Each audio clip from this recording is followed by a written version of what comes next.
for the Pledge of Allegiance. Pledge allegiance to the flag of the United States of America and to the republic for which it stands, one nation, under God, indivisible, with liberty and justice for all.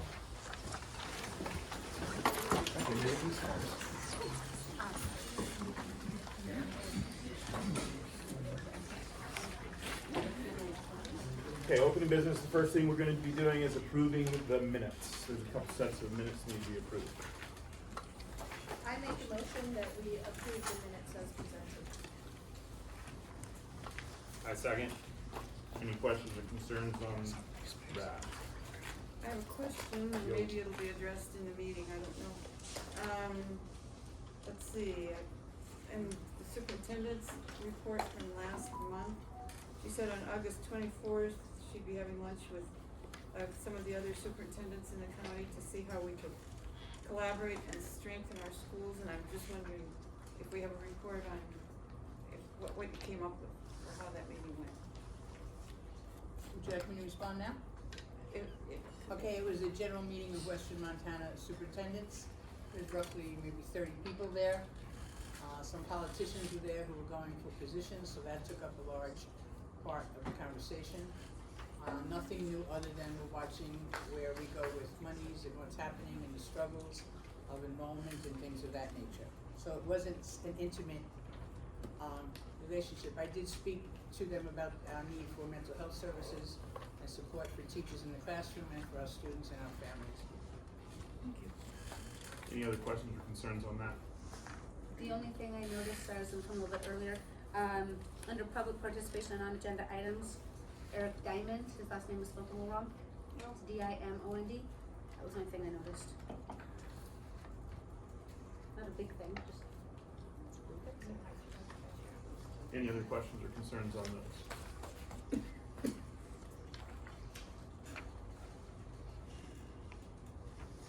Okay.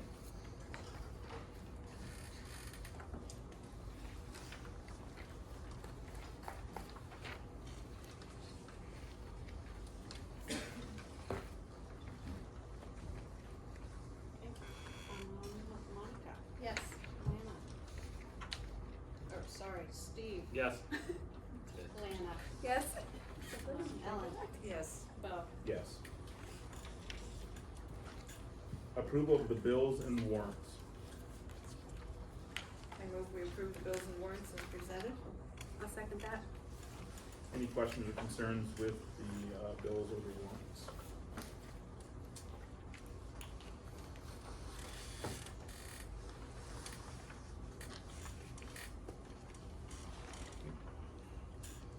Ellen. Yes. Lana. Yes. Monica. Yes. Steve. Yes. Bo. Yes. Public participation on any non-agenda items. Yeah. Okay, If you would, I know everybody knows who you are, but if you would state your name I'm Lisa Brown, I for. teach high school mathematics and a couple college math classes. I used to teach in the 6th grade. Student taught in the 5th grade here, so, been around for a little while. And I am concerned with the loss of our elementary field trips because they're a vital part of learning. I can't even imagine, as someone who has taken 5th graders as a student teacher to the water festival and also spent years taking kids on the 6th grade camp out, how those educational activities that are such a carrot for kids to learn, hands-on learning experience. I mean, you don't wade in Thompson River in a classroom to collect aquatic specimens, and you don't look at cutouts of ash from volcanic eruptions over 10,000 years in a classroom. How can we, I didn't see anywhere where we voted to do away with it. How are these just gone? Sure. I can begin to respond to that and apologize for some misinformation that seems to have been going around. Mr. Meredith and I spoke of these trips last week, and no one, to my knowledge, cut trips of that nature. No one, of my knowledge, cut any elementary grade trips. Mr. Meredith, would you, yea or nay? You visited last week and visited earlier this morning about this. And clarified it a little bit better for the staff, I feel, this morning, as far as our field trip procedures for this year. That anyone that was going, these trips you speak of, to the watershed, to the ag trip, and all of those trips were on. And that if there were any, we have money in the budget for field trips, we have grant that helps with field trips. So our conversation was, if there's anything beyond what we can afford, we would do the best we could from whatever money we have, and then we might have to fundraise. But no, to my knowledge, it certainly didn't come from me that we canceled all field trips. Yep. I hope that clarifies it. Yep. Yeah. I would just like to ask, I'm really hoping to get clarification on the application of new policy and specifically surrounding lost instruction time.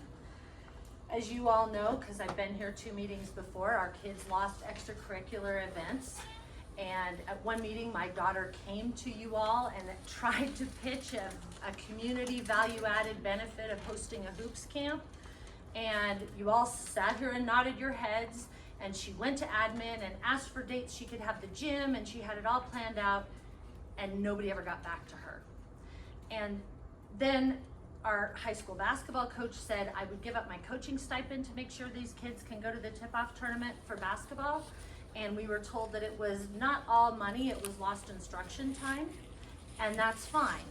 But then, if we're talking about the importance of lost instruction time, and make it make sense why we're pulling kids out of class to go to Super Senior Prom.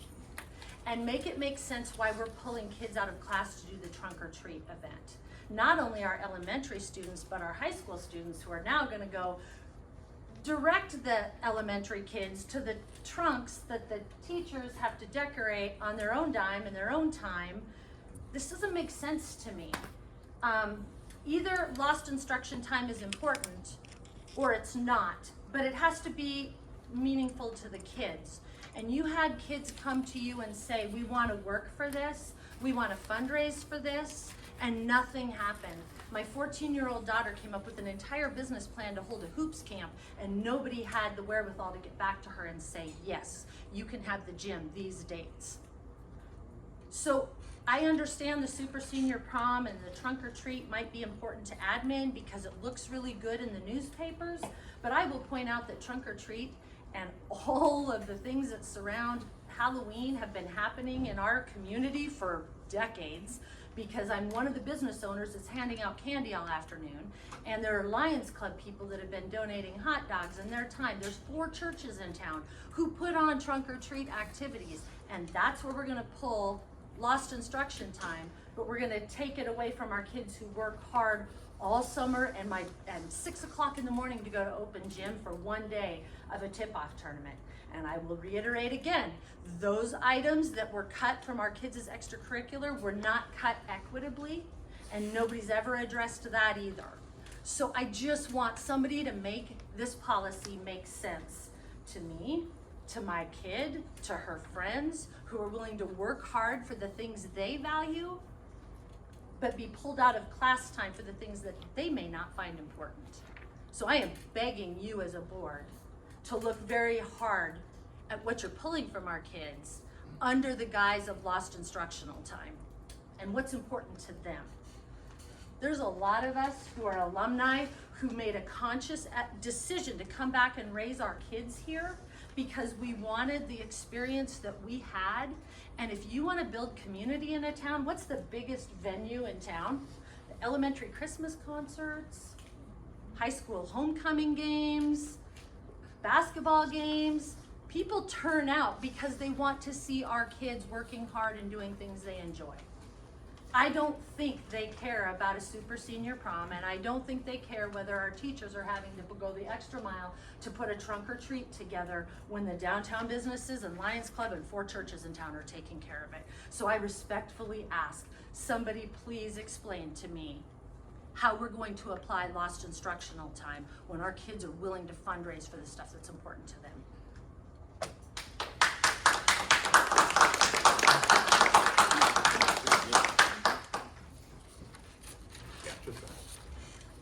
I'm here because I'm concerned about a few things.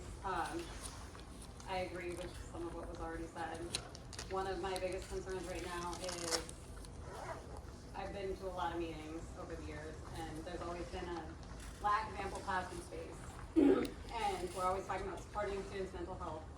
And the room that was used for that is now being used as a conference room for other things. And the students' mental health is in a tiny little closet of a room without a window. So that feels like it is lacking support and moving forward with expansion for mental health. I'm also very concerned about AP classes being pushed here.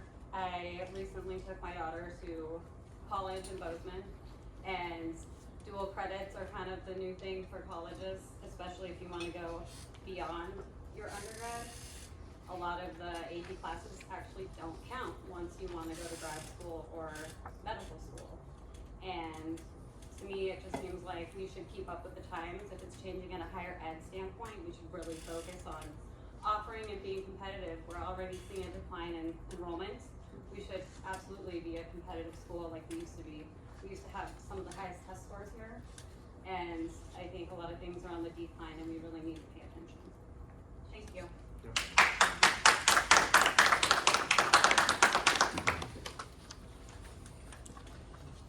I have a question. I had contacted one of you guys about pre-K. Would that be time to bring it up now, or Sure. the letters I have written out that I was supposed to hand you, do I hand to you guys now, or? Okay.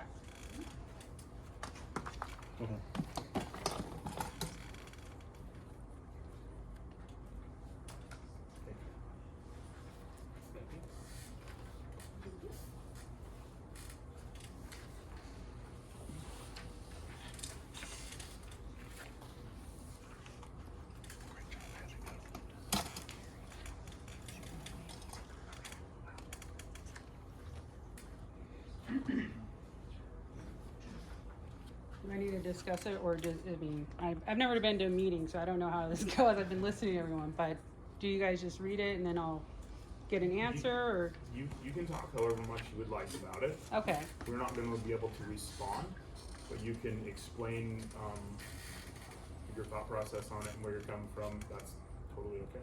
okay, other than you guys just reading the letter and And going the from there? reason we can't respond is that we can't respond unless it's already been on the agenda.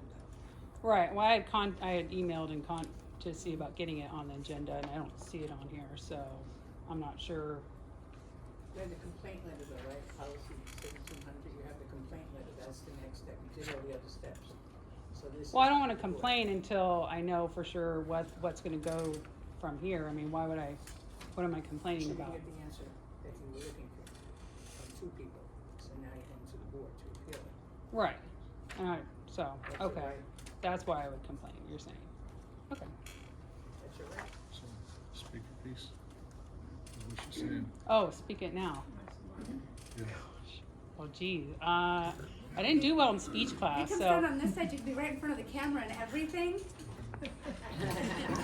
I'm new to Plains. I've only been here about a year, so I don't really have much of a voice.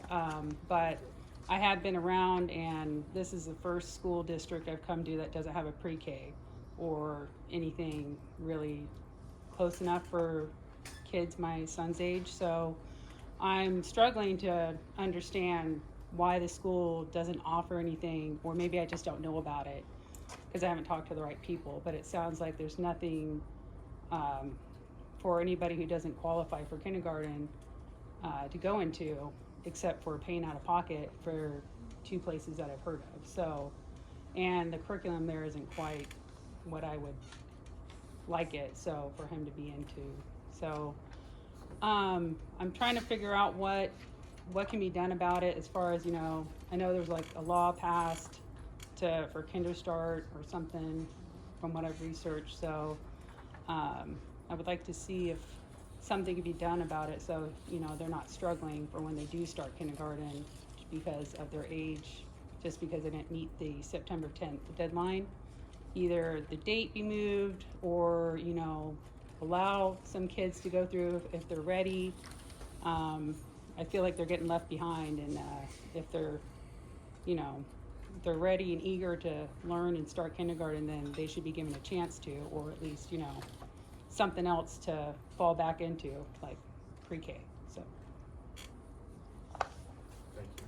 I can kind of respond or just add to that, to help a little bit, Okay. with some of your comments. They actually did just recently pass some legislation in the last legislative session for schools, smaller schools, to be able to have a bit of, usually it comes down to funding, to have a bit of a funding mechanism to offer pre-K in this school, in our school. And, I spent some significant time this summer researching it. I'm hoping to continue to look into that this school year, and we would, if it makes sense from a, of course, a dollars and cents side of things, if we can make it work without, running a deficit, we hope to be able to offer that in the near future. It may not help in your case, I realize that, but it is something that the state has been working on, and there is a bill that was passed that allows for that. There's some stipulations, we have to navigate our way through it. It is something. Well, it would be fair if there was something offered, because you guys don't have something. I mean, I get it. If there was like an overflow of kids coming in, if there's not, then it's like there should be a face-to-face situation. If if this kid is like almost, the age limit, and I mean, they're just gonna be suffering, being put back into, what they just left, and they're not continuing forward and giving them that chance to advance themselves, in my opinion, that they need to be Yeah. at least given a chance or something.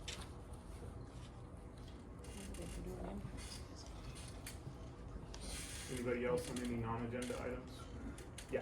I just want to call out 3 staff members who I am highly appreciative of this particular last 6 weeks, and that's Russell Kawila, who has been a bright shining yes in a lot of arenas when it seems like there's no. And I want to thank Mr. Tyrell Allen and Nicole Burrows for advocating for my daughter so that she was able to take an additional MTBA class, who she actually has decided she's going to pursue as a career. So thank you for those yeses and for advocating on her behalf.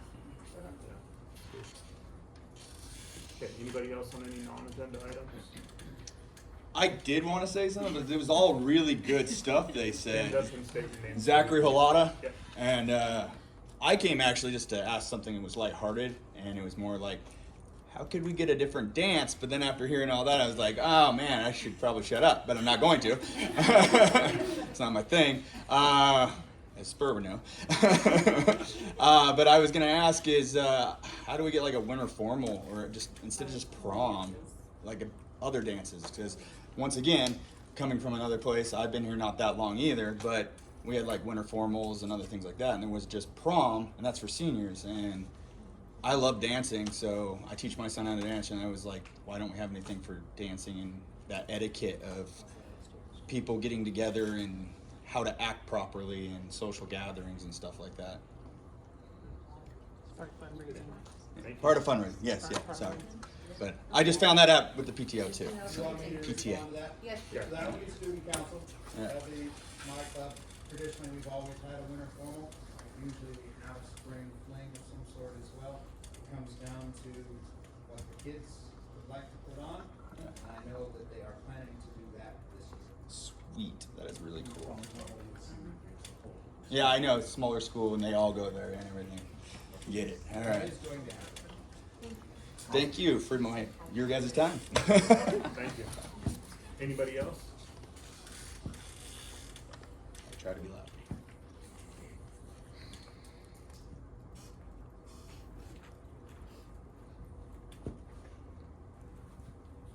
Okay, we'll move on to reports, starting with the superintendent. Good evening. School year got off to a pretty good start. We had 1 vacancy, and that has been, was filled, has been filled by a full-time sub, so that there's consistency in instruction, but we've also gone through a process of interviewing a potential candidate for the English position, and once references are checked and everything is in order and the board approves, we are hopeful that by the end of this next marking period, the teacher will be able to come on board and take over. So that would give us a full-time, regular assigned English teacher. On September 5th, we had a follow-up to our strategic planning meeting. We had that in the evening. It was led by Emily Dean from MTSBA. She helped construct the goals that were discussed at the prior meetings and put it into an action plan. She's in the process of putting it together now for us. She'll send it to us. We'll all be looking at it. We'll be editing it, adding to it, deleting from it, and then hopefully kick it off for this 3 to 5. She called it 3 to 5. We're like looking at 2 to 5 school plan. Once it's completed, as I said, it'll be out for review. On September 14th, we had a meeting. Everyone was invited. It was on the website. It was for coffee. I called it Making Connections. Some called it Coffee with the Superintendent. Turned out to, for me personally, it turned out to be a very enjoyable hour and a half where community members, parents just sat and chatted about the good things going on in the school, what they want to see in the school, what would make the school stronger. These are some parents that don't have time during the week. It's not replacing PTA, it's not replacing any other group. It's just another avenue for people to have a voice and have a chance to share their thoughts and ideas.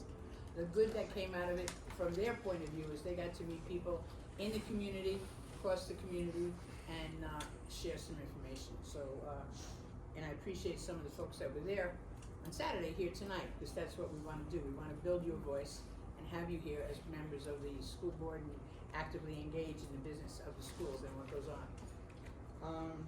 On October 24th, we'll be having a appreciation breakfast for about 50 of the businesses, so many of you in here will be getting a letter, just to talk about, and Tyrell and Ms. Rabine and Principal Dr. Fenton, they'll be part of it, talking about our students and how they help us work and what they can do at work and what are business owners looking for in the students, and share with, let the students speak and say what they would like to get engaged in, so we can, many of you already do that. You know, and I just want to say, we know, and we talk about it when we meet, there's nothing new under the sun. And everything that's coming out might have a different look, but you've done it before. Because good schools always do the same thing, all good things. So we're going to have that breakfast on October 24th. Probably the first week in October, the letters will go out to everyone, inviting them to come and have a conversation so that we can create stronger and better partnerships for our students in the areas of just about anything they're interested in and anything we can give to them. Amoresco's here tonight. They'll be presenting to us on some opportunities to get possible some good funding into our district, and that's a real critical piece because, as you know, money, enrollment, numbers, it's all very important to us now. So we're going to be speaking very, very critically about those topics, and they're going to share with us. Adult education program, we're trying to give it a little facelift. So probably mid-October, beginning of November, there'll be some new classes, possibly. You'll get a flyer September 25th. I say these dates because we try to keep it very settled so we make our dates and we meet the deadlines that we've posed. Drayton is working up flyers and things like that so we can put out. Hopefully we'll have pickleball. There'll be a walking club where people in the winter months can come in and walk. There's going to be a cooking.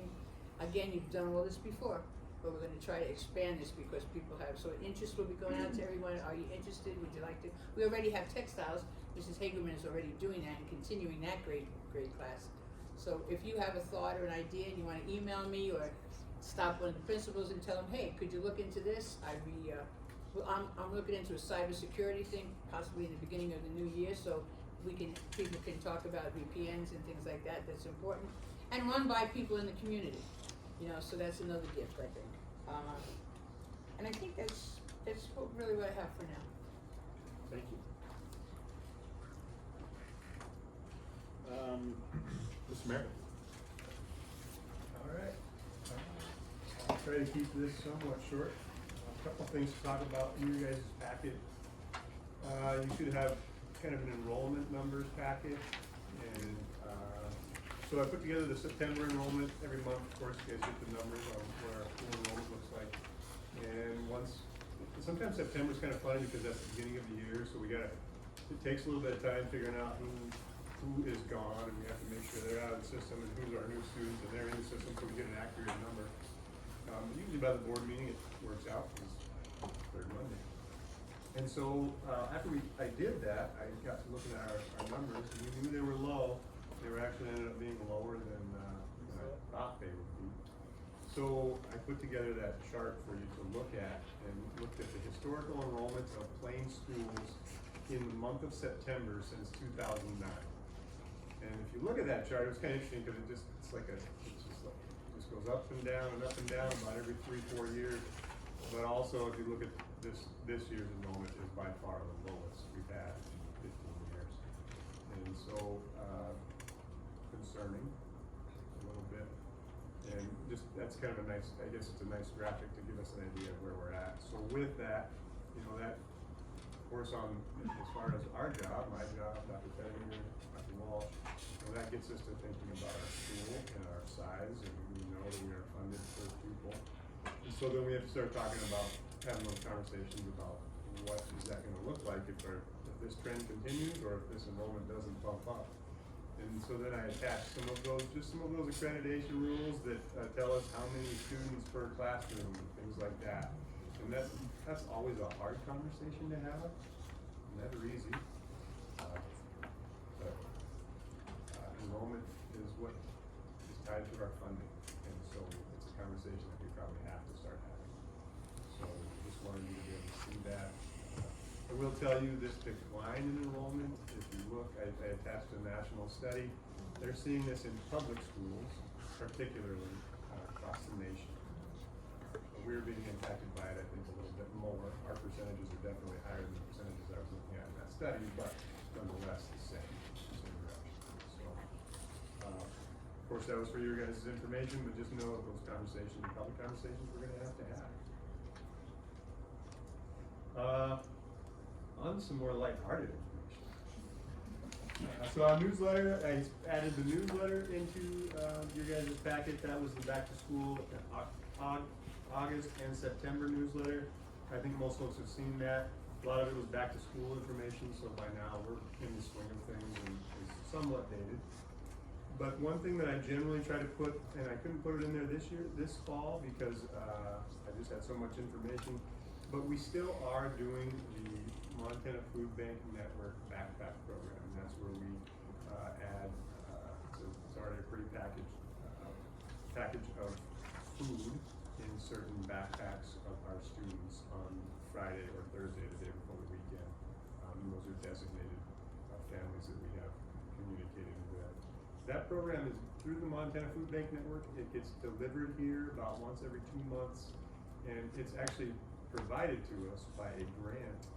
Actually, it's a private donor that donates to the Sanders County health nurse, and then she uses that donation money to pay for that through the Montana Food Bank Network. So we're very thankful for that. It's still alive and well, and I usually put that in the newsletter and let folks know that if that is something they're interested in, please contact the school and we will make it happen. So, since it wasn't in there, I wanted to make sure I didn't make a mention of it. One letter that some of you guys as board members may have got, a lot of folks in here probably got it also, that we sent out here recently, and that was the opt-out letter for the yearbook, school Facebook page, school website, things like that. And the reason we did that, some people probably got that and thought, I already signed a paper that was similar to this, and you did. But one of the main pieces of feedback that we received from that original document, the original document is a little more, I guess when you look at it, looks a little more like school policy, and it's a little bit harder to interpret. And so a lot of folks were coming in and saying, I don't want my information shared between these entities, but I do want my child to be shown in the yearbook or in the newsletter and things like that. And it wasn't super clear how that was to be specified, so we added this letter and sent it out. And I would assume you either have received it or will receive it very soon if your parents at the meeting tonight. So just something that we probably are going to want to clean up. Catherine and I had a conversation about that for this spring, and we would bring it to you as a school board to approve it as our formal policy. And maybe try to meld those two letters together so we're not sending two things out. Last couple of things. So about 3 weeks ago, the OPI sent out an email for a grant opportunity for teachers to apply for math and reading related curriculum and resources. And it was from OPI, but they partnered with Donors Choose online, and we had a couple of staff members apply. We have received word officially at this point that Michelle Greer was awarded a grant for some math and reading resources in the kindergarten. I believe there are more, but I won't say who because I'm not sure it's confirmed yet. So hopefully next month I'll have more to let you guys know. I think that's a great opportunity, and thanks to Mrs. Greer for applying and the other folks that have as well. And last but not least, you may have noticed some new wood chips on the elementary playground. We ordered new wood chips for our playgrounds out there to minimize the injuries that we can happen to have from our students. My son's one of them 4 years ago. And it comes in a giant truckload. And I want to thank Russell and the custodial staff for helping shovel and wheelbarrow and everything else, all of those wood chips in one evening. So they showed up at 5 o'clock one night, and the next morning the kids had brand new wood chips to play on. Also, Branson Frixell showed up from across the street. He shoveled all night. Thanks to Branson Frixell. Thank you, Russell. That was really appreciated. Do you get Long those night. You did a great job. Do you get those every year? We don't get them every year, but we try to maintain a certain level of wood chips because that's what's recommended, because it minimizes the amount of injuries that can occur to our elementary students. May I ask Go a ahead. question about the backpack? Yeah. Is that, something that is, sorry, you can't see me, is that something that is needed help with more, or do you have enough to supply what is demanded for the kids that are in need? Yeah, good question. At this time, the donor that donates to Sanders County, it covers every school in Sanders County. Wow. So, yeah, as of right now, there's not a need, That's at least good. in that program. That's good. There's probably other program schools, that's what I'm hearing. Yeah, I mean, I know there's other programs, I was just thinking, cause I know, well, back in the day, I just know there were some kids that were in need of food for homes and the, nights and so forth, and so I was always like hoping that their needs were met and they're not going hungry, and I know the school did a lot of that, so I was just curious if there was a need that we could maybe help that out, or if it's already taken care of. That's great. Yeah. Yeah, we'll hope that it continues. Awesome. Can I ask a question about the funding, for the lack of kids? That means school funding goes down, right? So where does that money go? I mean, we pay taxes for the school, and then if the school doesn't get it, where does it go? Yeah. Would you like me to answer that question? Yeah, we certainly don't get it. It goes to, whoever has purse strings. We don't get it. We don't get the money, we don't generate. Yeah, well, I understand that, but I just wondered, So there's in the school funding formula is, boy, it's a complicated mess. But, one thing that I guess probably the best way to describe it is the poorer districts, Plains, most of the schools in Sanders County, our taxes do come to us, but we're also receiving some funding from the Whitefish School District tax payments. It's called it's the GTP, Guaranteed Tax Yeah. Base. Yeah. And that's kind of an equalization of the taxes that are paid in Montana, because there are the Gallatin County school districts, and then there's Plains, Montana school districts. And so, even though your taxes are the same, just know that we're actually getting more funds from taxpayers in the state that don't even live in this. well, I hear on TV about money following homeschoolers in private school, and I don't think that happens here in Montana. It does now. Or does it? Yep. Does it follow homeschool as well, or is it just if they go to another public school in Montana? There's a lot of laws that were passed in the last legislative session that are held up in, the legal system because they were deemed not necessarily, legal, and so, but those are the kind of bills that were passed. We just haven't been us yet because they're still held up. Mr. Meredith, did you wanna mention what we did really quick about the E3 last week? We had a preliminary, we're gonna have another practice, Sure. just what E3 is and how Yeah, I will. we had a run through. So at the beginning of the school year, we trained on a program called E3. It's an emergency notification system. It's actually on, you can put it on your phone. A lot of our staff members have placed it on their phone. It's also on all of our workstations. We're working through the bugs. The training that we did at the beginning of the school year, a lot of our workstations it did not work on, but now it's working on almost all of them. I can say, I think I can think of a handful of 5 that we had some issues with, and I believe our IT person, Ray, has resolved most of those. So we did another test with the E3 system last week, kind of a drill right at the end of the day, just to make sure, this is an important thing, we wanna make sure that this notification is seen and heard by everybody in our district in the event of a situation. And so that drill went much, much better. We're going to do another one this Wednesday to see how that goes and try to clean things up again. So I anticipate continuing that process just to make sure that it is done correctly and it works if needed. And I think one of the strengths of this program is the hospital has the same thing, E3.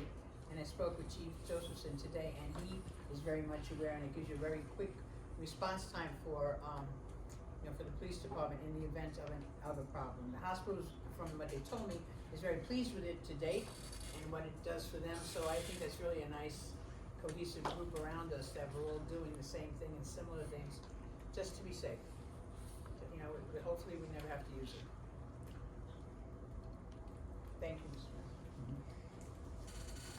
2 questions, one around safety. The seminars I've been to is the cheapest, most effective thing a district can do is number the outside of their windows so that first responders have an idea of where an active shooter or gun is located. And I don't think we've done that yet as a district, but you drive around several other districts and it's all over the place. So I'm wondering if that will be implemented because it's cheap and highly effective.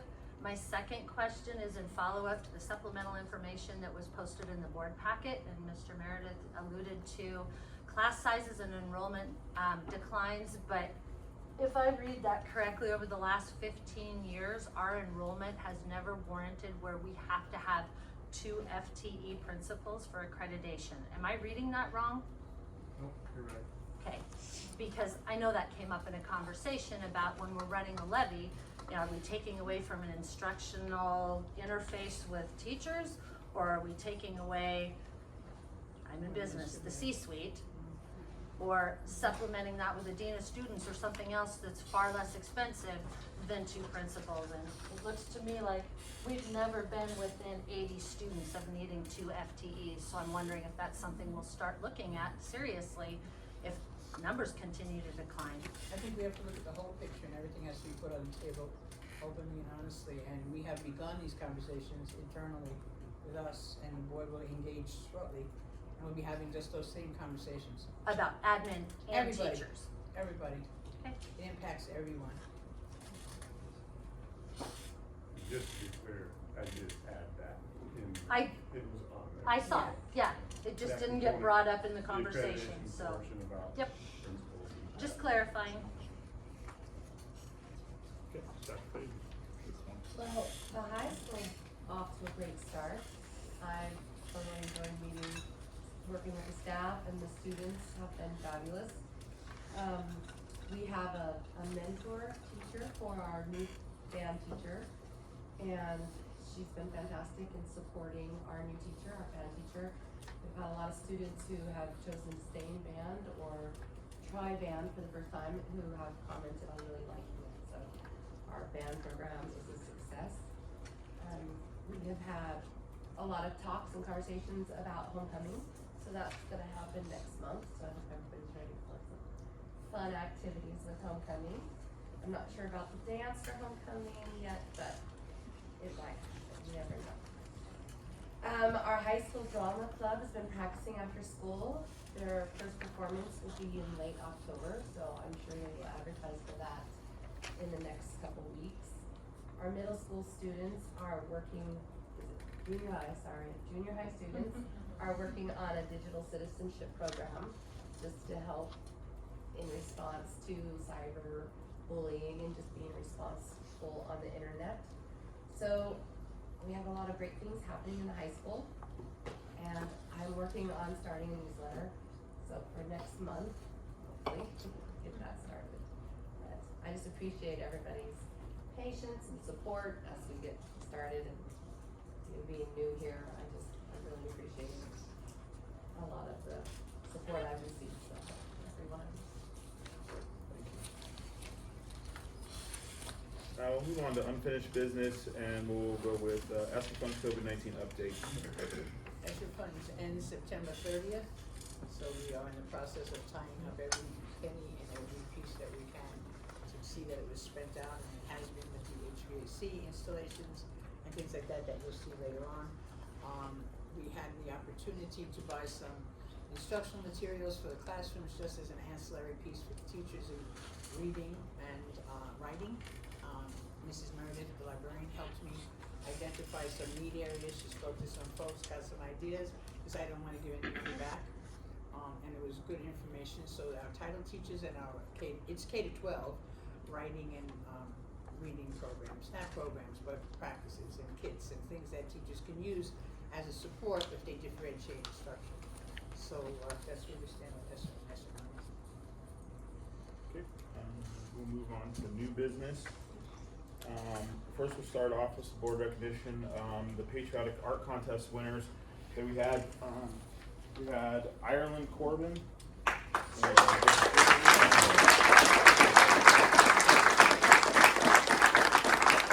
you that I really coerced Ireland to come because she was a first place in local, first place in state, and third place in national. So she made us really good.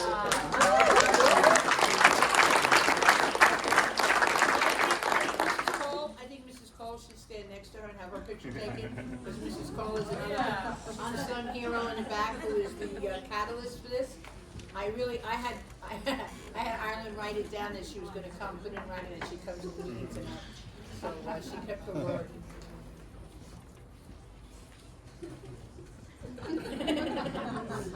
It's tough being great, Ireland. It's tough.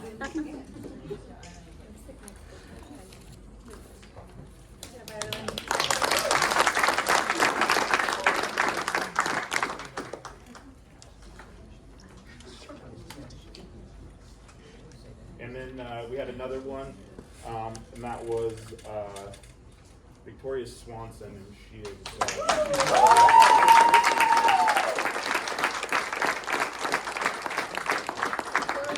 First place in local, and first place in state. Right. Yep.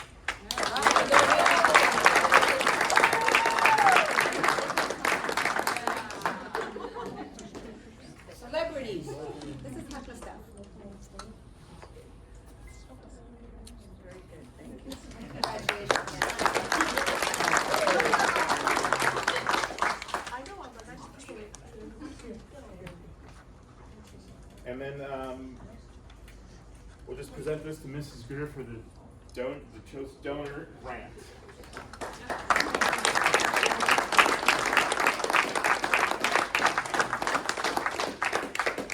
Oh wait, you have to have your picture taken. Come on, you already know. Oh, you have to go. You don't need me in that picture. He's trying. He's jumping with his camera. Too slow. Too slow. Yeah. All right. Good job. So we'll move on to Amoresco, a solar energy grant with Corey and Brad. Just let them hear what you have to say. Well, thank you guys for taking the time to listen to us. I'll start with introductions. My name is Corey Talbot. I work in account management with Amoresco. I'm Brad Costello, development engineer with Amoresco. And we have a PowerPoint, but we decided just to print it out. We have some copies that we can put out on the way out if you guys want to grab any material to take home. So some context on what Amoresco is. We're an engineering and construction management group. We specialize in facility renewal and basically the equipment that runs in your guys' building. What we do is we tend to take a deep dive into your guys' facility and figure out the best way for it to perform at an optimal capacity. We have a wide portfolio across Montana, specifically in the K through 12 projects.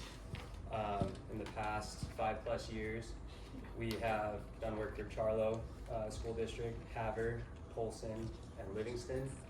And specifically for this district, how we got to know Plains was we facilitated a grant application for the Renew America School grant, which basically all that was the Department of Energy allocated a certain amount of funds to renew the facilities for disadvantaged communities, Title I schools, rural schools, stuff like that. So a part of that application was a facility assessment, and so we went ahead and took a look at Plains facilities, identified the energy conservation measures, and submitted an application to the federal government.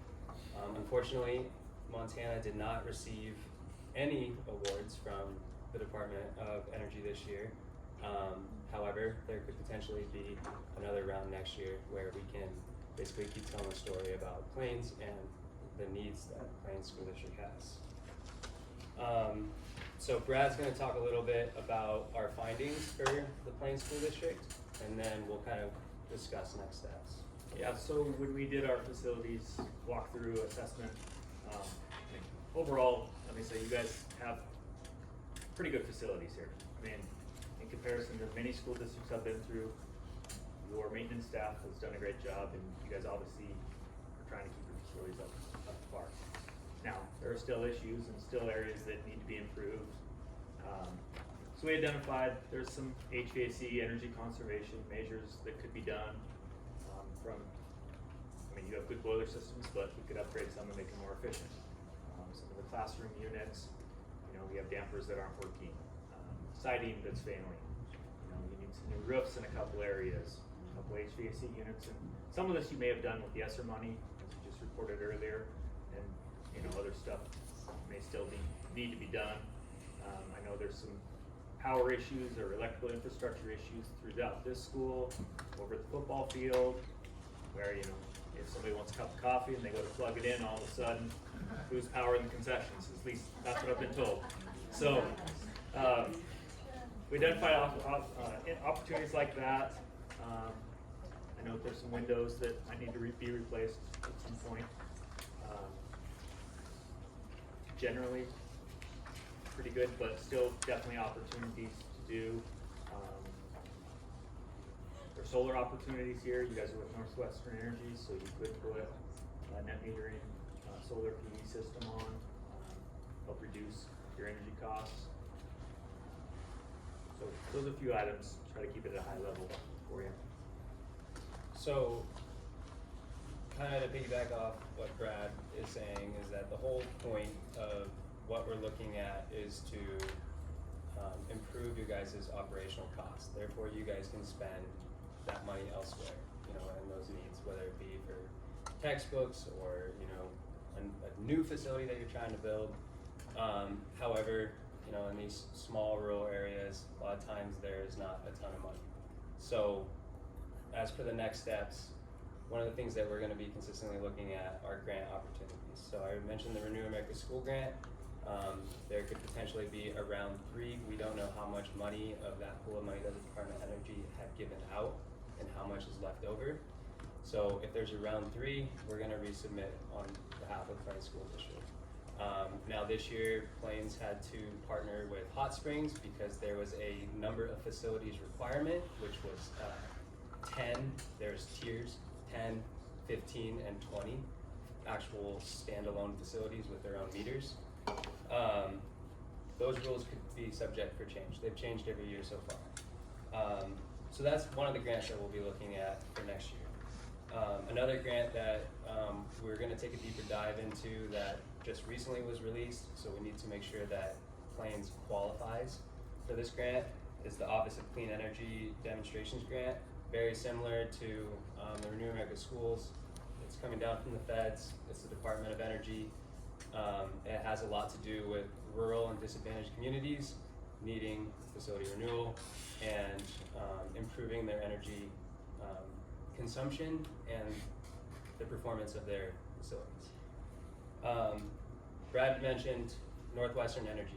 Because Plains School District uses Northwest Energy, They are candidates for incentives that Northwestern Energy puts out. One of those being a basically 50 kW kilowatt solar array. Now, what that can do is offset energy costs. Therefore, once again, that money can be used elsewhere. Should grants not be available, should we keep getting shot down in our applications, the other options that we can look at is a building reserve levy. All that is a low interest loan. And because we are improving, the operational costs, you can kind of leverage that operational cost improvement towards helping out with that loan. And then the last option is passing a bond. Now, we're completely aware that the last two options are hard, but one of the things that Ameresco does is we help facilitate this. So we help identify the needs, we come up with the energy conservation measures or the scopes of work, which therefore we can help, portray to the public and taxpayers. Our last slide, or our last topic, is next steps. One of those being procurement. You guys are a public school, therefore public procurement is needed. So should we decide to move forward, there would be a public procurement process. And then Brad's gonna talk a little bit about how we actually design and construct these projects for K through 12 schools across Montana. Yeah, so if you guys decided to move forward with the project, we were procured, we go through an audit phase, work with you all, identify what we found, look at what other wish list items you have,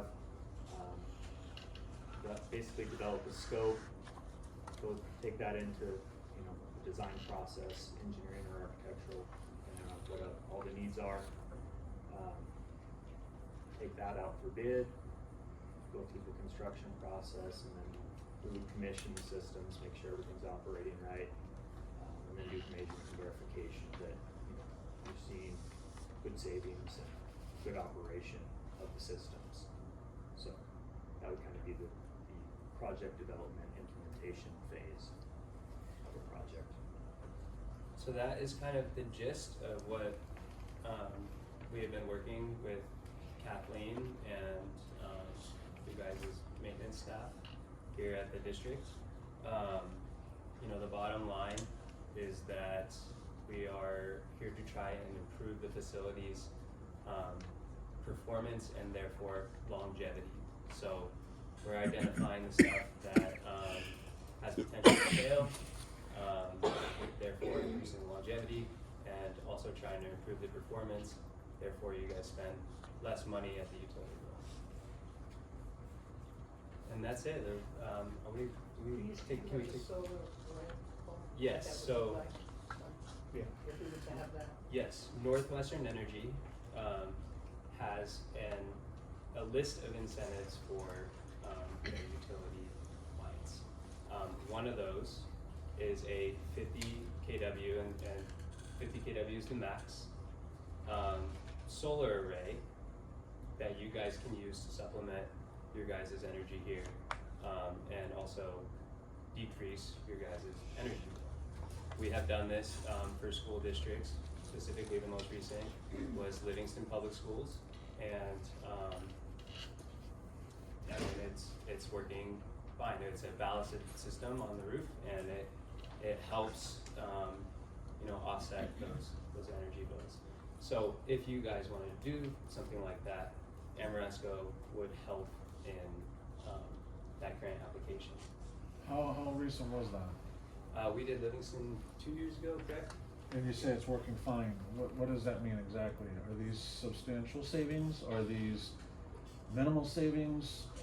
What makes it worth the exploration of it? Yeah, the only caveat with school districts is that peak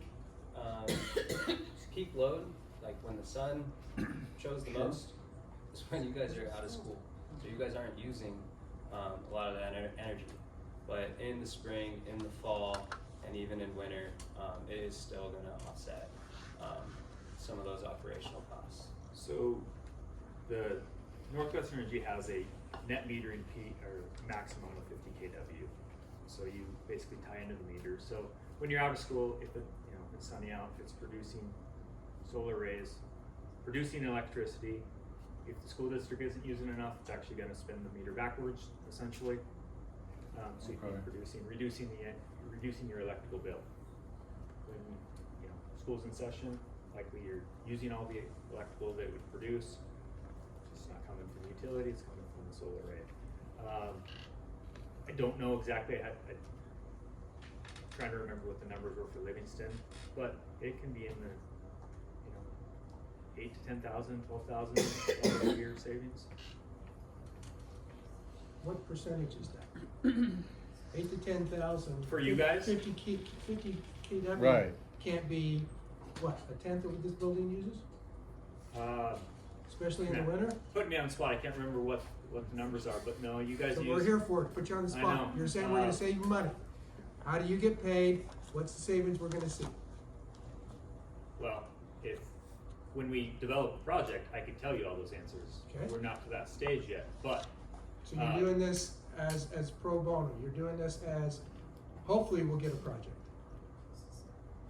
We're presenting to the board, Yeah. or is that your question? Yeah, you're working now. Yes. You're working, hopefully to get these things going, Yes. and you're getting paid to do that, or you're doing it just pro bono? We were paid to help do the assessment and Okay. submit your grant for you. We're here just presenting what your next options are, pro bono. So,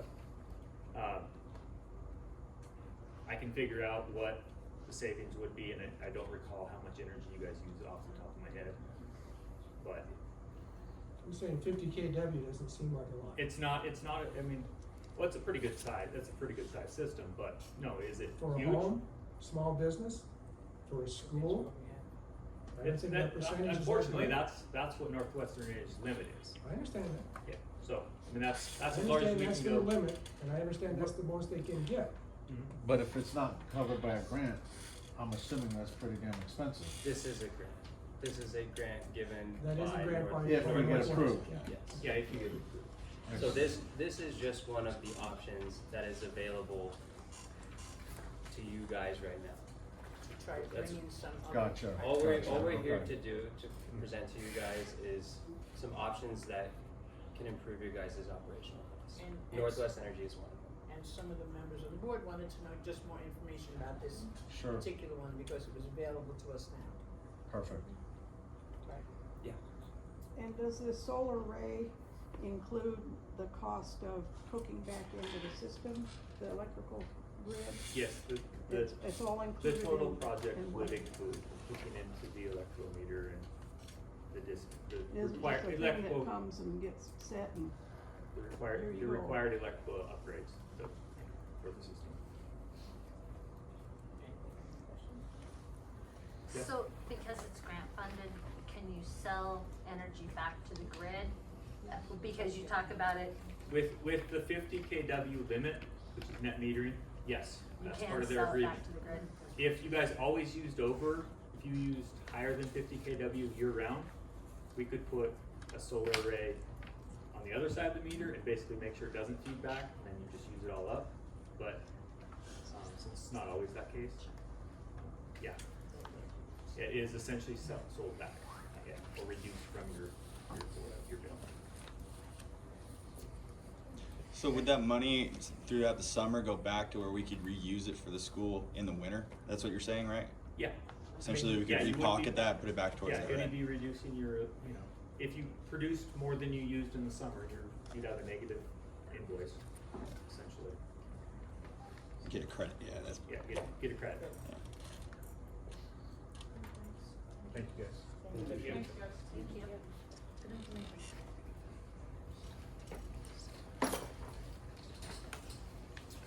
Next on the list is the Cabinet Mountain Cooperative Membership. Okay, with that, I'd like to ask Ella, Sonny, just to share with us a synopsis of us.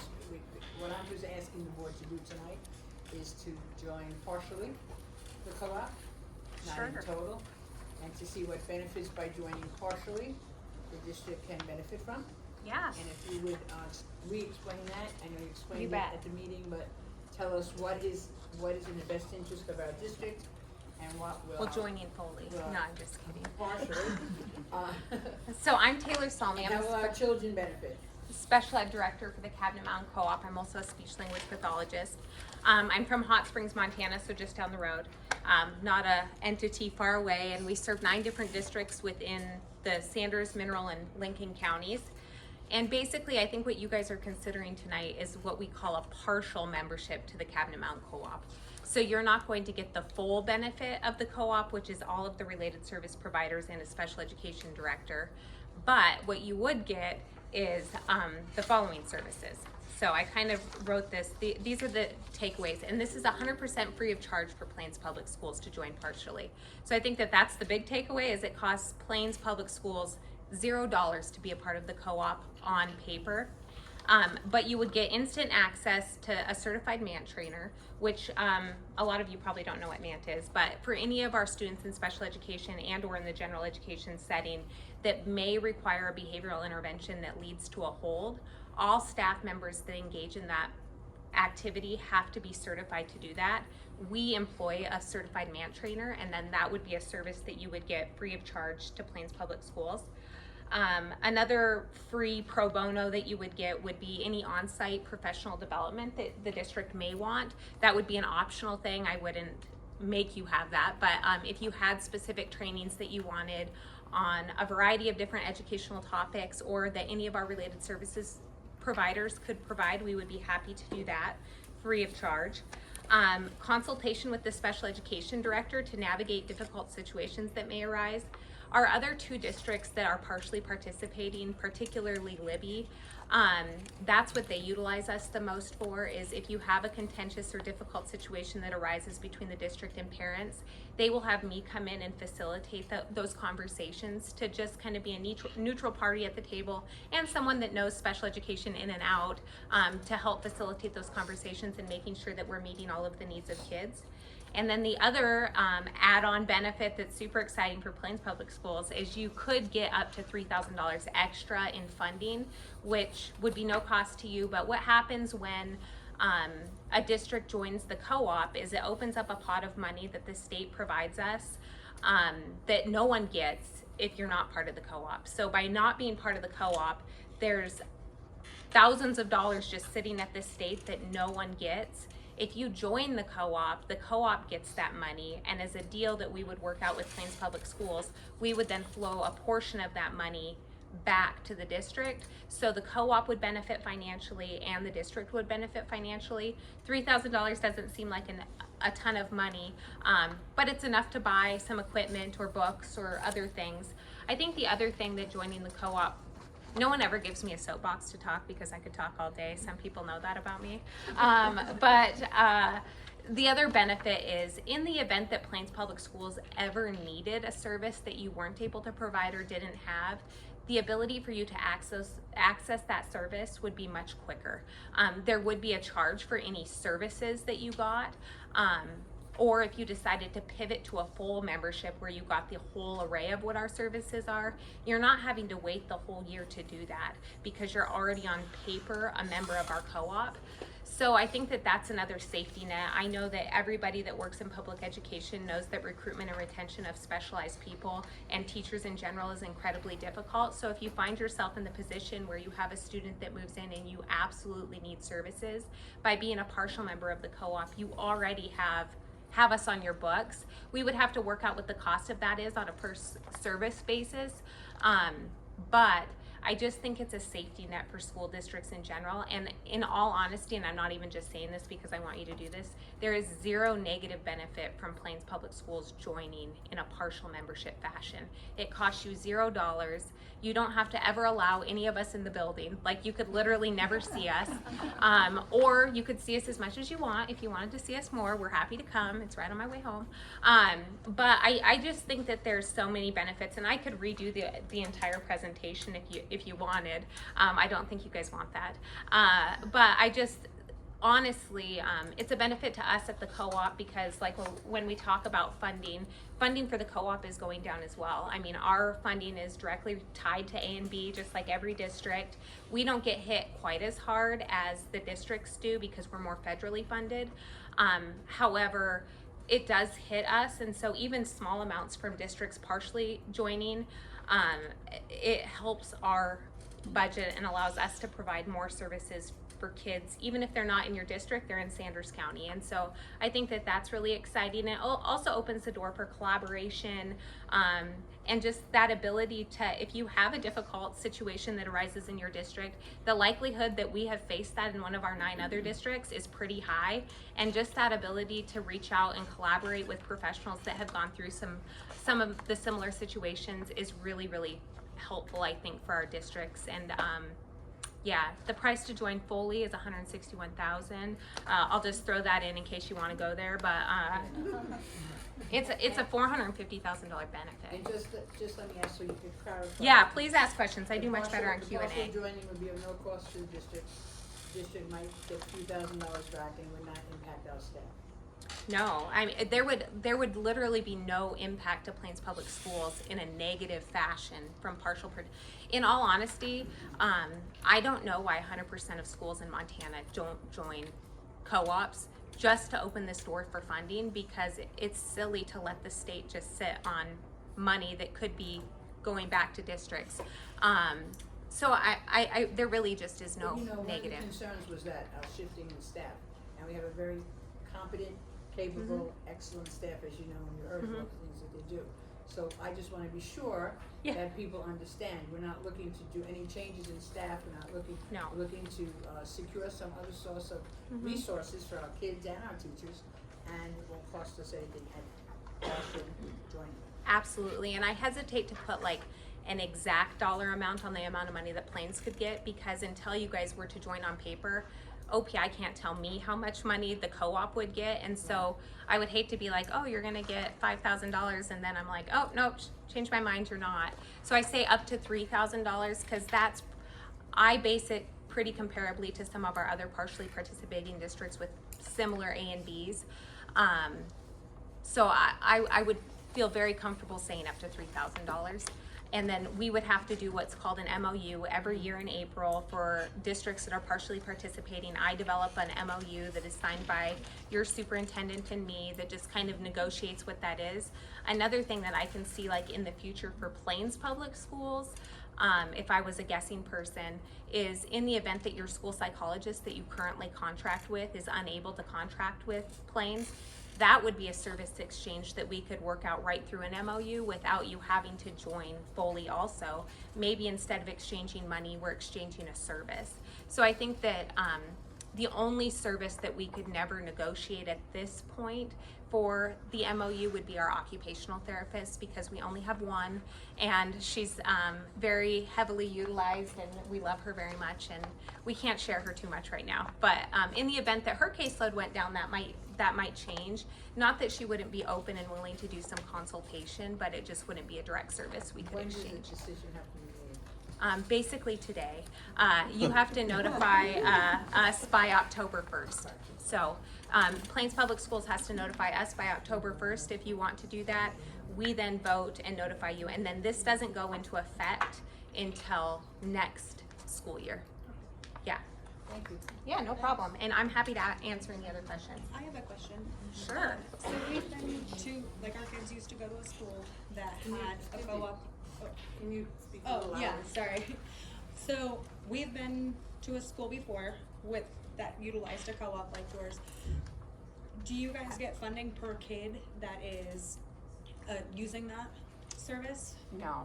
So there's, if say Plains had one child that utilized the service versus the entire school, there would be no difference in funding in any way? No, so that's the really interesting thing about special education funding in general in the state of Montana, is it is not dependent on the number of students that you have qualified or identified. And the reason for that, I would guess, is because they don't want districts to over-identify kids to increase funding. That's the problem we had. We had labeling at a really young age. Yeah. busy kids don't always fall in that category. Absolutely, and so there is no correlation between the number of kids qualified for special education and the amount of funding that we get. So what the co-op is funded on is the state and federal allocations that district get. Instead, they come to us. We're one of the only co-ops in the state that doesn't actually assess districts above and beyond what the state and federal government funds for special education. So it's just a straight flow through. And the way that this particular thing would work is, right now, all of your special education funding goes to the county and then, or the bank. Yours goes to the county still, or bank? Okay, so it goes to the bank. She requests through eGrants, through OPI to get that money transferred. That's the only shift that would occur. Instead of it going through OPI to you guys, the money would come to the co-op and she would just request it from the co-op. The same exact flow through, it's just a different person that it's coming through. So that's the only shift, is the funding would come to the co-op and then be directly flowed back through to the district. So, any other questions?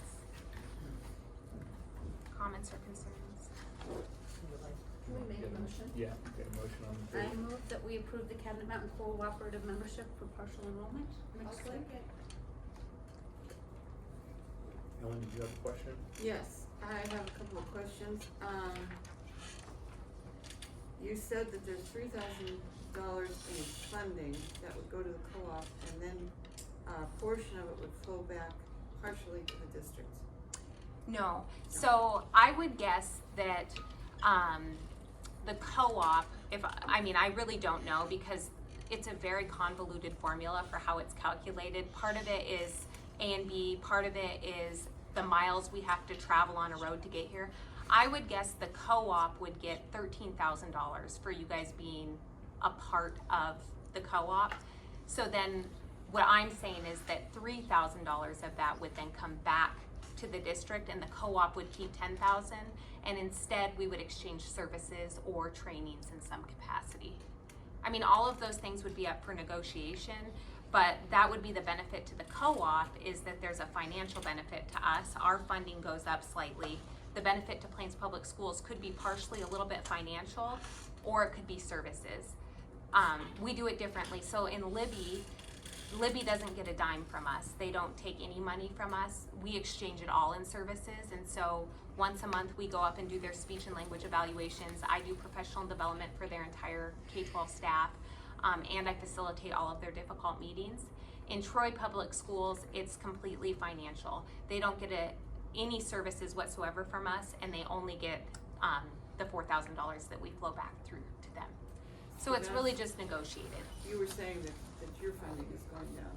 So by having other schools join, and then that money comes through, that's how you're funded?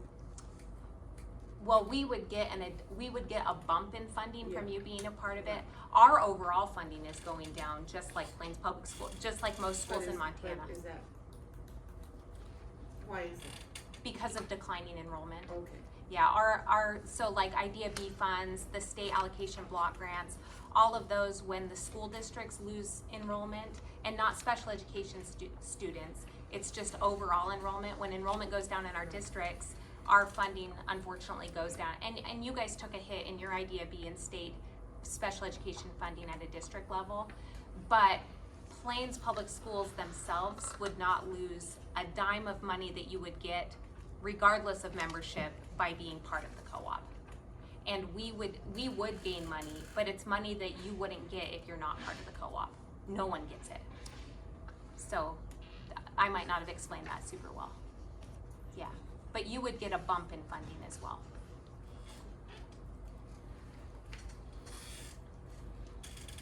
Can we get some sort of a contract with them first before we go, yes, let's all in? Well, not all in, Sorry, the partial.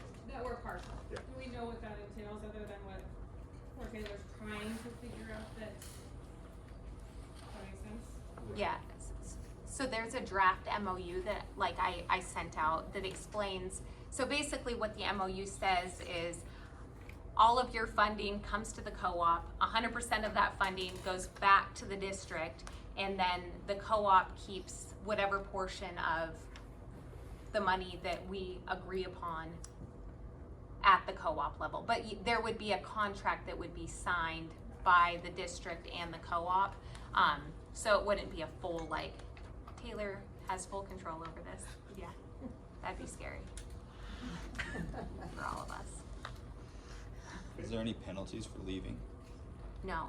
So that is a great question though. So if you agree to this, it is a 3-year commitment. So you do have to stay in the co-op on paper for 3 years.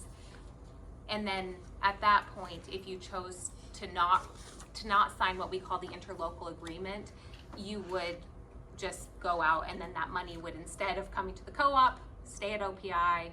You would request it, Kelly would request it again through OPI instead of the co-op. I think the only reason that they do the 3-year term is so that districts aren't coming in, coming out, coming in, coming out, especially if you were fully participating, because that impacts our staffing tremendously. Like, requiring districts to stay in for 3 years, especially when it's a full membership, allows us to make sure that we're fully staffed at an appropriate level and not overstaffing, understaffing, or having to recruit constantly. For a partial participation, in terms of if they would allow it, there wouldn't be really any negative impact for you coming in and out every year, but there's no way to delineate that on paper with OPI. So it's the 3-year commitment, the same way that a full membership would be. And this would guarantee that there would be no impact on our current staff? Yeah, so I have no control, even for our districts that are fully participating, I have zero control over the hiring and employment of district level staff members. We employ co-op level staff members, but there would be no impact or change unless you guys made that change to your staffing, because all of them would maintain employment with Plains Public Schools. We never have control over district level employees, and 100% of the districts that participate in the co-op employ their own special education staff other than related service providers. So we employ OT, occupational therapy, physical therapy, school psychology, special ed director, and speech language pathologist. The only one of those service providers that you guys currently employ is a speech language pathologist, which would she would continue to maintain her employment with Plains Public Schools and would never transfer over to the co-op. Unless you guys decided to at some point fully join the co-op, then this is a totally different conversation we're having. But in terms of partial participation, there's no impact whatsoever. I've thought for years now, we've been doing this for 5 years, I can't think of a single negative benefit to you guys or us for districts joining in a partial fashion. Yeah. Unless Kelly says it's way more of a nightmare to request money through us. None of the other clerks have reported that though. So at a partial membership though, nothing would change where our money goes. Well, the money would flow to us, and then you would just request the money from us and get a check from us. Yeah. And you're not just talking that small one, you're talking like the Yeah. related services. Yes. Block So your entire chunk would be 161,479 and 8. So, but that just comes right through us into you. As long as we get it all, it's owed to us, it'll be okay. Yeah, unless I embezzle anything along the That's way. for membership. No. So with the exception of your matches, the matches would never come to the co-op. You would keep your match. So the $7,669.42 would never hit the co-op. So it would be 161,000 minus 7,666. I'd have to take out my calculator. Okay, for that went by real quick. So you mentioned that the full membership would be $161,000. That's how much it would cost Plains Public Schools to receive 100% of your services through the co-op. Right. That's not what you guys are considering We're not today. asking for that. No. Right, I So, understand. but that same money has to come to the co-op and then come back to the district. It's a weird, Which same money? that 161, so your IDEA B money, your IDEA preschool money, your related services block grant money, when you join a co-op, it's required by law that that money go to the co-op. and then the co-op writes a check to the school district. But that's only if we join force. No, that's no matter what, that money has to come through the co-op, but it comes straight back to the district. If you were a fully participating member, that money wouldn't come back to the district. The money would stay at the co-op and we would pay for your services with that. But because you're not going to be receiving services through us, that money would now come right back to the district. So none of that money comes directly to you anyways. You don't ever get a check from the state of Montana for $161,000. It stays at the state until Kelly makes an e-grants request. She requests the money from OPI based on your expenditures, and then that flows to the district after a request. So essentially we would become your e-grants. She would make a request from us. She could do it monthly, quarterly, some of them do it once a year. They make the request. She sends us the same expenditure request that she would send OPI, and then my business manager writes Plains Public Schools a check. It gets deposited, but that would all be lined out in the contract too that we signed, that the co-op, we could never take that money. Like, that wouldn't be money that would be ours to spend. That's Plains Public Schools money just being fiscally managed at a flow-through level for Plains Public Schools. But in terms of your budget, like if you were to just look at your overall budget for Plains Public Schools, there would be no budget change for you guys joining partially. You would not lose a single dollar by being part of the co-op. But who's gonna grant the grants that we need, or the money that we need through them easier when you're sending in to ask for that money to be approved? You have to do that anyways. But who's gonna be the easier one to talk to?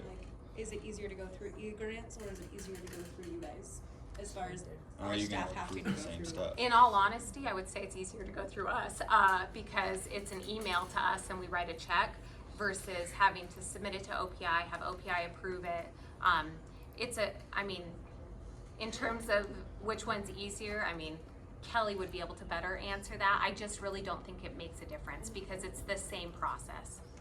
I don't really know which would be easier because I've never done the process through the co-op, but. Yeah, it's really the same process though, because like you request money, we give money. I would say it's probably less of a delay than OPI if anybody's worked with OPI recently, but yeah. Taylor, I have a question. Yeah. You mentioned the 3 years. Mm-hmm. Is that a co-op board of directors thing, or is that an OPI? That's an OPI thing. That's a state law. Yeah, that is a state law. But you could get out, pretty easily. The understand. co-op would never hold you hostage. It makes sense. We should. Bob, it exit clause. Yeah, and I think the real thing is OPI doesn't advertise this ability to join partially. We stumbled upon it, and they probably really regret we hadn't. But we stumbled upon this ability to do this, and so really on paper, to OPI, it looks like you're a fully participating member in the co-op. There's not a different box that I mark for them that says partially or fully participating. Basically, all I do is then specify what services you're receiving in exchange. So that's the hard part, is on paper for OPI, it looks like you're a fully participating member, but that's why we have the memorandums of understanding that explain how that flow through occurs. So there is a bit of trust in the sense that, if we were horrible people, we could potentially hold your money hostage and never give it to you. We're not though, I promise. And we've been doing this with Libby and Troy for 5 years now, and we haven't had a single hiccup yet with the flow through of money. So. I do have one question. I think you only touched on this once, so I apologize that I don't remember the specifics, but the way that we do it now, with our IDEA funding, which is what will go through you, we are able to carry over the current years. So we have made the habit of spending the prior year funding. So like this year I'm gonna spend last year's funding, and we will hold this year's funding and carry that over as kind of a nice cushion for those situations if we did have a big, like a large special ed, something that came up that was gonna cost a lot of money. We've always sort of had that little cushion, and we've been able to maintain running it that way. How has that changed? So right now, I mean, I still have I have last year's carryover. I think that would be added to this year's and then all given to the co-op. Would we be able to still roll over part of that so that we have that cushion? Yeah, so you still can have 100% carryover. So that we would have to track that differently. I actually have two different solutions for that. One would be that we track your carryover. The other would be that we write you a check for the total amount of your carryover in a different way. So it wouldn't be Idea B money anymore, because I can't write you a check for Idea B money and then you not spend it. But like I could say write you a check out of Medicaid for that entire amount so that you could reserve that in a savings account. The same amount of money, just a different pot, or we can track the Idea B money and you can, yeah. Just like I'm used to. Yeah, so there would be two different solutions for So that. that little cushion Because that just was in something case. that you had brought up that I had to Yeah. really think through that was different. Yeah. So I came up with those two different, and you guys could decide how you wanted to do that. Yeah. Yeah, absolutely.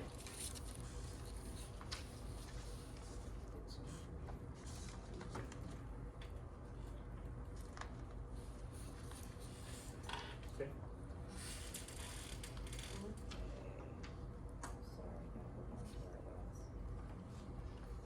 Alright, so motion to approve the Cabinet Mountain Cooperative membership. Partial membership for the 25-26 school year. Is that said in the motion? I said for next year. Okay, yeah, But that's right. next year, 25, 26, other one's fine. Okay. Lana, Yes. Monica, Yes. Ellen, Well, I'm conflicted, obviously. Yes. Steve, Yes. Bo. Yes. We'll move on to personnel. Junior high girls volleyball coach resignation. Sarah Reed. I make a motion to accept Sarah Wright's junior high girls volleyball coach resignation. I'll second it. Questions or concerns? Steve, Yes. Lana, Yes. Ellen, Yes. Monica, Yes. Bo. Yes. 21st Century Grant After School Program hires, Program Director hire, Kristen Cole. I make a motion that we hire Kristen Cole as a program director. I second. Questions or concerns?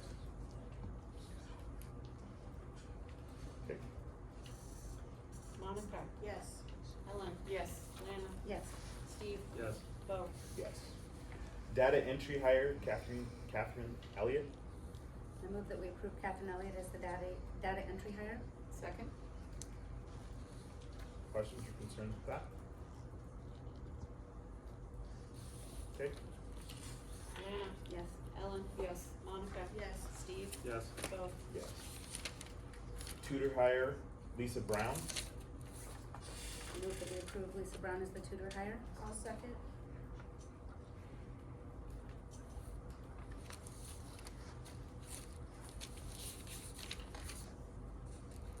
Questions or concerns with that? Zachary Holata.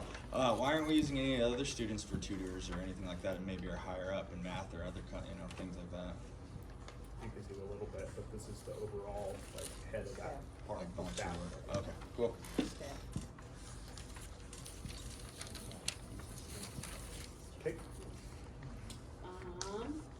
Lana, Yes.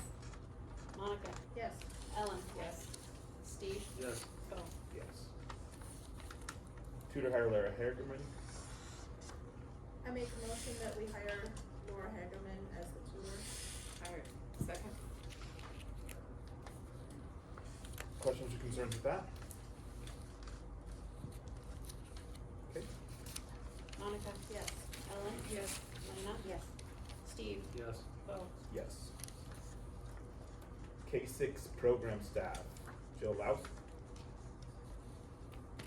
I move that we approve Jill Rouse as the K-6 program staff. I'll second. Questions or concerns with that? Okay, Lana, Yes. Monica, Yes. Ellen, Yes. Steve, Yes. Bo. yes. K through 6 program staff, Shelby Schwall. I move that we approve Shelby Schwall as the K-6 program staff. I'll second. I'll second. Questions, concerns with that? Okay, Lana, Yes. Ellen, Yes. Monica, Yes. Steve, Yes. Bo. yes. National Honor Society Advisor, Heather Worrell. I move we accept Heather Worrell as the NHS advisor. I second. Questions or concerns with that? Okay, Ellen, Yes. Steve, Yes. Lana, Yes. Monica, Yes. Bo. yes. Concessions Advisor, Samantha Bebb. I make a motion to approve Samantha Bebb for concessions advisor. I second that. Questions or concerns with that? I have a question, is that a paid position, It is. and about how many hours will that be? Just figure. But she is, not taking the stipend and she's doing it back to school. Oh, okay. Thank you. Any other questions? Okay, Steve, Yes. Lana, Yes. Ellen, Yes. Monica, Yes. Bo. yes. 2024-2025 out-of-district attendance agreement. I move that we approve the 24-25 out-of-district attendance agreement as presented. I second. Questions or concerns with that?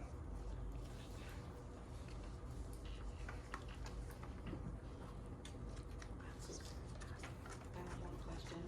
Are we doing, the students coming here and then there was one new student that's leaving, are we doing all that in one motion or? So we have One 1, is an 2, 3, acceptance 4, and one 5 just- coming in and 1 leaving, is that right? Yeah, one additional to the couple that you had already approved. Oh, right. Oh, that was the new one, right? Yeah, Yeah, we're just doing all of that in All one. together. all The together. incoming and the going. Yeah, Yeah. yeah, all the agreements incoming. Any other question, or do we have a second? Yeah. Any questions with that?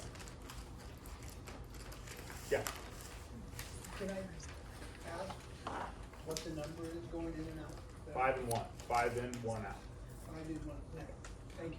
Yep. It's trending in the right direction. Any other questions? Okay, Okay, Lana, Yes. Steve, Yes. Ellen, Yes. Monica, Yes. Bo. yes. Facilities Condition Inventory Report Amendment. First, I wanna speak as, Mrs. Boyer did about the great job that Russell's been doing since he hit the ground running, just in every area that he's called upon to. And this, of course, maintenance and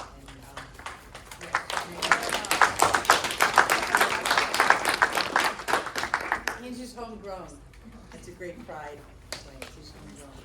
But, so we've talked about what has happened right now. We are in compliance, we have just about done everything that we said with ESSA as far as, and you jump in, Russell, as far as completing things. Right now, we're finishing up the HVAC completion and installation.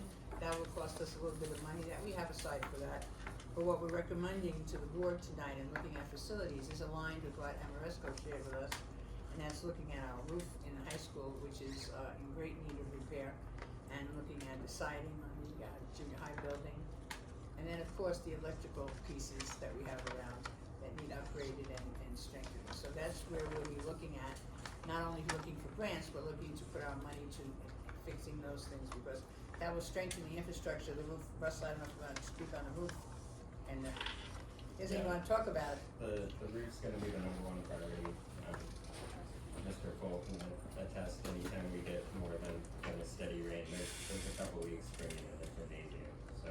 Well, he's gonna teach swimming, he said. Hockey. So, that's really what we need, and we're gonna put our energies toward those areas. And Resco, did you hear that? We need this money for this. Just to clarify, we are not starting a hockey program. Nor a swimming team. Yeah, that was a good point. Just a good point.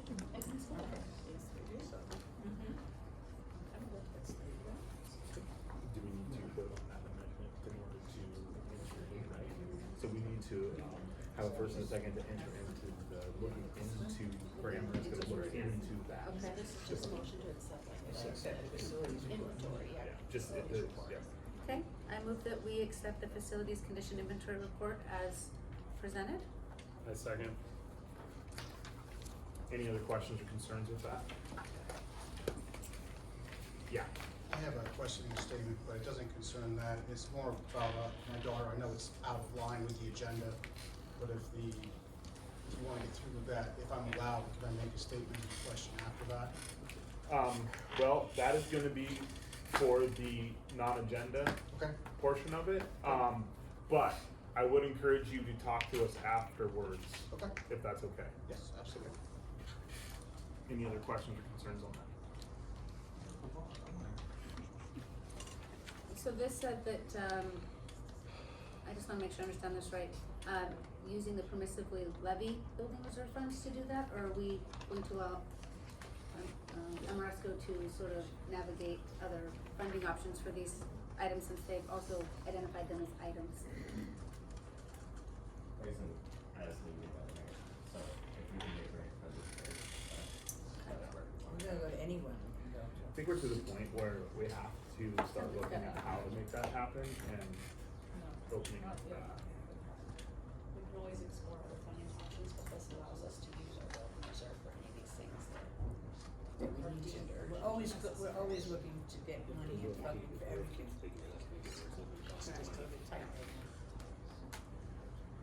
Okay, any other questions?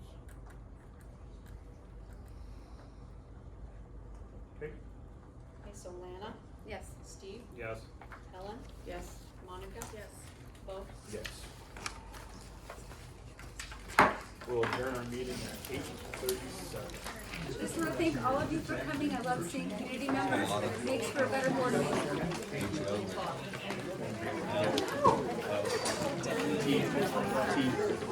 Welcome on Saturday.